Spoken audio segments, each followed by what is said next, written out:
চারটি যার এই ব্যক্তির চারটি জীবনী সফল। একটি হচ্ছে সৈনিক জীবন, এখানে আলোচনা হয়েছে। স্বাধীনতার ঘোষণা শহীদ প্রেসিডেন্ট জিয়াউর রহমান করেছেন, এটা অনেকে বিতর্কিত করতে চেয়েছিলেন, কিন্তু এটা ইতিহাস, এটাকে কেউ কোনো রকমে ধামাচাপা দিতে পারবে না এবং পারেও না।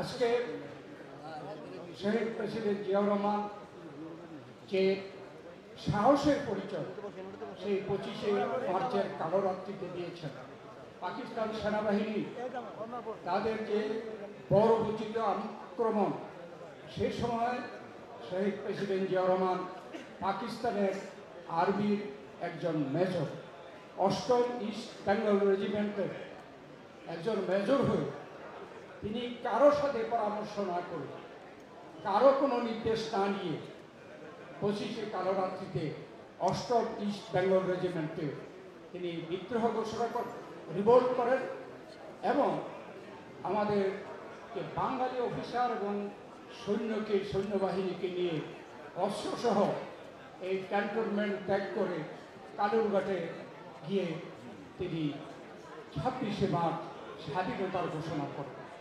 এটাকে কোনো রকম অস্বীকার করার কোনো যোগান নাই। শেখ হাসিনার স্বৈরাচারী সরকার তারা চেষ্টা করেছে, কিন্তু এদেশের মানুষকে তারা যেটা বিশ্বাস করে, যেটা ইতিহাস, তা থেকে বিচ্যুত করতে পারেনি। শহীদ জিয়াউর রহমান একজন সৈনিক হয়ে স্বাধীনতার ঘোষণা, সেক্টর কমান্ডার, জেড ফোর্সের কমান্ডার, সম্মুখ যুদ্ধ করে যুদ্ধে বিজয়ী হয়ে তিনি ফিরে এসেছেন এবং সেনাবাহিনীতে ফেরত দিয়েছেন। সেই শহীদ জিয়াউর রহমান সৈনিক হিসাবে, যেখানে একজন সৈনিক দেশমাতৃকার জন্য যুদ্ধ করতে পারলেই তার জীবন সফল বলে মনে করেন, সেখানে জিয়াউর রহমানের সৈনিক জীবন অত্যন্ত সফল। এবং এই সফল সৈনিক জীবন এদেশের মানুষের মনে তার নাম গাথা ছিল বলে যখন আওয়ামী লীগের নিজেদের মধ্যে অন্তর্দ্বন্দ্বের কারণে বিপ্লব প্রতিবিপ্লব হচ্ছিল এবং সর্বশেষ 3রা নভেম্বর 1975 একজন ব্রিগেডিয়ার সে নিজের স্বঘোষিত মেজর জেনারেল হয়ে সেনাপ্রধান হয়েছিল এবং তখন সেনাপ্রধান জিয়াউর রহমানকে তার বাসভবনে বন্দি করেছিল। তখনও তিনি স্বেচ্ছায় পদত্যাগ করে চলে গিয়েছিলেন, কিন্তু এদেশের জনগণ এবং সেনাবাহিনীর সদস্যরা এটা মেনে নিতে পারেনি। তাই 7ই নভেম্বর বিপ্লব, সিপাহী জনতার বিপ্লব, আরেকটি এই বাংলাদেশের জীবনে অত্যন্ত গুরুত্বপূর্ণ দিন। তার মাধ্যমে শহীদ প্রেসিডেন্ট জিয়াউর রহমান দেশে ক্ষমতার কেন্দ্রবিন্দুতে আসেন এবং পর্যায়ক্রমে তিনি নির্বাচনের মাধ্যমে প্রথম নির্বাচনী প্রেসিডেন্ট হিসাবে, নির্বাচিত প্রেসিডেন্ট হিসাবে জিয়াউর রহমান এই দেশ পরিচালনা করেন। অনেক কথা বলা হয়েছে, বলতে গেলে তার যে রাষ্ট্রপতি থাকার সময়, রাষ্ট্রনায়ক থাকার সময় সংবিধানে আমাদের অনেক পরিবর্তন করেছেন। আমাদের জাতিসত্তার পরিচয়, বাংলায় জাতীয়তাবাদ থেকে বাংলাদেশি জাতীয়তাবাদের পরিচয় দিয়ে গেছেন, যেটা এখন পর্যন্ত কেউ এটা পরিবর্তন করতে পারেনি। তিনি সমাজতন্ত্রের সংবিধানের সমাজতান্ত্রিক অর্থনীতিকে পরিবর্তন করে মুক্তবাজার অর্থনীতির পথ দেখিয়ে গেছেন। তিনি ধর্মীয় বিষয়ে যে ধর্মনিরপেক্ষতা ছিল, সেই ধর্মনিরপেক্ষতা থেকে পরিবর্তন করে আল্লাহর উপরে বিশ্বাস এবং সকল ধর্মের সমান অধিকার প্রতিষ্ঠা করে গেছে। এমনিভাবে বলতে গেলে অনেক কিছু। তিনি যেখানে 1974-এর দুর্ভিক্ষ হয়েছে, তার রাষ্ট্রনায়ক বা রাষ্ট্রপতি থাকার সময় তিনি বিদেশে চাল রপ্তানি করেছেন। তিনি কৃষি বিপ্লব, শ্রমিক বিপ্লব, অনেক ক্ষেত্রে বিপ্লব সাধন করে বাংলাদেশকে স্বয়ংসম্পূর্ণ এবং উন্নত দেশ হিসাবে পরিচিত করার জন্য তিনি পদক্ষেপ গ্রহণ করেছেন।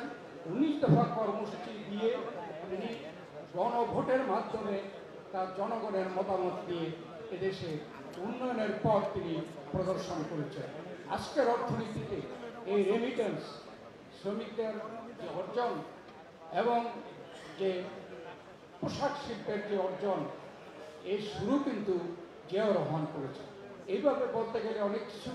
তিনি যে একজন সফল রাষ্ট্রপতি ছিলেন তার প্রমাণ হলো জানাজা। জানাজাতে যে পরিমাণ মানুষ সেদিন উপস্থিত হয়েছিল, দেশে বিদেশে সকল পত্রিকায় মন্তব্য করেছে, এর আগে কোনো মুসলিম রাষ্ট্রনায়কের জানাজায় এত মানুষ হয়নি। আমি নিজে, যেহেতু সেই সময় জিয়াউর রহমানের সাথে রাজনীতি করি, ৭৯ সাল থেকে সরাসরি ওনার ছাত্র বিষয়ক সম্পাদক হিসাবে আমি সব কিছু দেখেছি। আমি বলতে পারি, আমি যেই জানাজা দেখেছি, অতীতে এই ধরনের জানাজা হয় নাই। এরপরের থেকে বাংলাদেশ কেন পৃথিবীর কোথাও কোনো মুসলিম রাষ্ট্রনায়কের জানাজা এত বড় জানাজা হয়নি। অতএব এটাও প্রমাণিত উনি রাষ্ট্রনায়ক হিসাবে একজন সফল রাষ্ট্রনায়ক। তিনি একজন রাজনীতিবিদ, একজন সৈনিক হয়ে তার থেকে কেউ আশা করেনি তিনি এদেশে একজন সর্বজন শ্রদ্ধেয় এবং তিনি সকলের কাছে গ্রহণযোগ্য একজন রাজনীতিবিদ হিসাবে প্রতিষ্ঠা লাভ করবেন। তিনি বাংলাদেশি জাতীয়তাবাদের ভিত্তিতে তিনি বাংলাদেশ জাতীয়তাবাদী দল প্রতিষ্ঠা করে গেছেন। তাকে হত্যার পরে অনেকে মনে করেছিল, লেখালেখিও করেছিল যে জিয়াউর রহমানকে ছাড়া বিএনপি শূন্য স্থানে পরিণত হবে। কিন্তু সেই বিএনপি, দেশনেত্রী বেগম খালেদা জিয়া, শহীদ জিয়ার সূচক উত্তরসূরি, সেই বিএনপির পতাকা হাতে নিয়ে সামনে এগিয়ে নিয়ে গেছেন।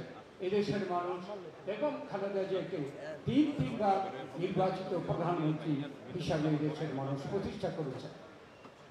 দেশনেত্রী বেগম খালেদা জিয়াকে এবং বিএনপিকে, তারেক রহমানকে সম্পূর্ণভাবে ধ্বংস করে দেওয়ার জন্য শেখ হাসিনা এদেশে এই আমাদের বিরুদ্ধে, দেশনেত্রীর বিরুদ্ধে, তারেক রহমানের বিরুদ্ধে সকল সিনিয়র নেতা থেকে শুরু করে আমাদের তৃণমূল নেতা পর্যন্ত সকলকে মিথ্যা মামলায় জর্জরিত করে নির্যাতিত করেছেন। কিন্তু বিএনপিকে দমানো যায়নি। আজকে যিনি নেতৃত্ব দিচ্ছেন, আমাদের ভারপ্রাপ্ত চেয়ারম্যান, শহীদ প্রেসিডেন্ট জিয়াউর রহমানের যোগ্য সন্তান, বেগম খালেদা জিয়ার যোগ্য সন্তান তারেক রহমান, আজকে বাংলাদেশকে গণতন্ত্র পুনরায় প্রতিষ্ঠা করার জন্য এই ঐতিহ্যবাহী দল, যে দলের প্রতিষ্ঠাতা এদেশে বাকশাল হত্যা করে, বাকশাল বাতিল করে গণতন্ত্র, বহুদলীয় গণতন্ত্র প্রতিষ্ঠা করেছিলেন, যে নেত্রী, দেশনেত্রী এই বিএনপির চেয়ারপারসন বেগম খালেদা জিয়া এরশাদ সরকার স্বৈরাচারকে পতন ঘটিয়ে এদেশে সংসদীয় গণতন্ত্র প্রতিষ্ঠা করেছেন এবং তাদের সন্তান তারেক রহমান এদেশে পরিপূর্ণভাবে গণতন্ত্র, এদেশের মানুষের অধিকার প্রতিষ্ঠা করে জনগণের নির্বাচিত সরকার এবং সেই সরকারের মাধ্যমে এখানে ৩১ দফা সংস্কার কর্মসূচি বাস্তবায়ন করে আমরা এই দেশকে একটি স্বনির্ভর, উন্নত এবং সারা বাংলাদেশে, সারা পৃথিবীতে একটি মর্যাদাপূর্ণ দেশ হিসাবে প্রতিষ্ঠা করার জন্য আমরা অগ্রসর হচ্ছি।